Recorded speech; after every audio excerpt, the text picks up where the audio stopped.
Okay, now let's think about what this curve looks like in space. Of course, you can see it here, but how did I construct it? I first noted that the r of t vector is equal to this vector plus this vector. This vector is the component of the r of t vector in the xy plane. So I say that, okay, r sub xy. Now this isn't the greatest notation in the world because this could stand for the x partial derivative of the y partial derivative of r. And if you know about partial derivatives, you know that notation. But at this point of the course, we haven't talked at all about partial derivatives. We're going to very soon, but we haven't talked about them at all. So I'm going to go ahead and kind of use this notation. If you know partial derivative notation, forget it for the moment. This just means the component of the r vector in the xy plane. And that's just going to be your cosine ti plus sine tj. Okay? And this vector, as t increases, we move counterclockwise around the unit circle. The period is 2 pi, and I expect everybody understands that. We start at the point 1, 0, and our first revolution occurs between 0 and t equals 0 and t equals 2 pi. So that this white circle down here in the xy plane represents the component of this r of t vector in the xy plane. Now there's another component, which is our t over pi quantity squared times k. Okay, well, this is going to be proportional to t squared, isn't it? Okay, so it's going to increase more and more quickly. And it's multiplied by k, so this is how high we are at any time t above the corresponding point on this circle that we drew here. So that at the start, we start at this point, whether we're doing the circle or the 3-dimension, because in 3 dimensions, 0 squared, of course, is 0, so we have 0k component. So either way, our r of 0 gives us the point 1, 0, 0. Okay? Now, as t increases, as we see, move around this circle in the plane. This quantity increases very slowly at first, then more and more rapidly. So that our height above this circle, as we move around the circle, we go a little bit higher, but then we go higher much more and more quickly. So we kind of spiral around, forming something much like a helix, except the helix is kind of stretched out. The further we go up, the steeper the helix gets. And that's what we've sketched, but let's look again, let's look a little further at how we can do this. The k component of this is just t over pi quantity squared times the k vector. Okay? And I've sketched that vector, kind of unfortunately appear to have sketched it in blue, where I've labeled it in purple, so to keep the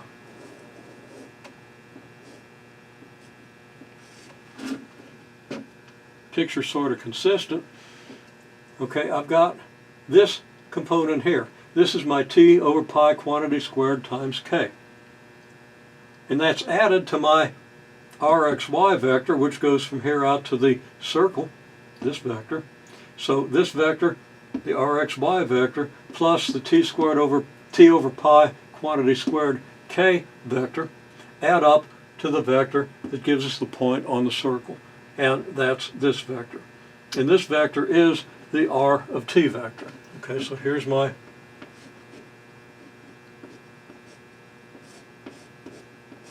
r of t. Probably a little hard to read, especially that t, but there's a lot of stuff there. Let's see if I can make that just a little clearer. Don't know if that made it better or worse. Okay, and let's just think about scale. When we get up to t equals 2 pi, what do we get for our k component? Well, t over pi quantity squared. If t equals pi, that's going to give us 2 squared, or 4. Which means that by the time we get here, we're up 4 units. Our k component is 4 units. Our rxy vector for this point would just be from the origin out to here. And our t over pi quantity squared k vector would be this one. And our r of t vector, of course, would then go from here to here. Don't want to draw all that in there. The picture's kind of full enough already. Okay. So to indicate that we're always moving on points that lie above and below the circle, I've got these vertical projection lines from the circle up to the curve.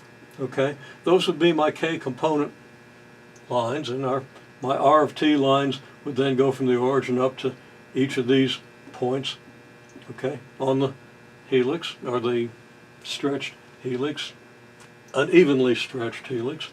But there we have a reasonable picture of what this might look like. And of course we're getting pretty steep here, and then it's going to go much steeper. The next cycle is going to take us up to z equals what? Well, next cycle is going to take us up to t equals 4 pi. 4 pi over pi is 4. 4 squared is 16. So we're going to go up 4 times this far. We're going to be up about here by the time we complete another cycle. And at any point, this is how we calculate our acceleration vector. This is how we calculate the perpendicular component of the acceleration vector. And if we want the normal component to our motion, we just divide this by its magnitude, and we see the normal components. We go around the helix. We're always moving back toward the center, but we're always moving upward as well. And if you work out this vector, you'll see how that works. And we also have our unit tangent vector that goes along with us. So now we have, at every point here, we have a unit tangent vector in our direction of motion, a unit normal vector. And when we put these together, well, let's do our unit tangent vector and normal vectors like this. The cross product is going to give us cross product of our unit tangent and unit normal is going to give us what we call the binormal. So we're carrying a coordinate system around with us as we move, and this system keeps twisting, turning, doing whatever it does, and we need to begin to understand that. Okay, and one of the easiest places to understand it is on a helix. I chose this helix. This is a distorted helix because these vectors actually form different planes as we move around. The plane gets steeper and steeper in the z direction. And if you think this through, especially after we've been over just a little more of this and after you've got a little more experience, you can begin to visualize that, I hope, fairly effectively.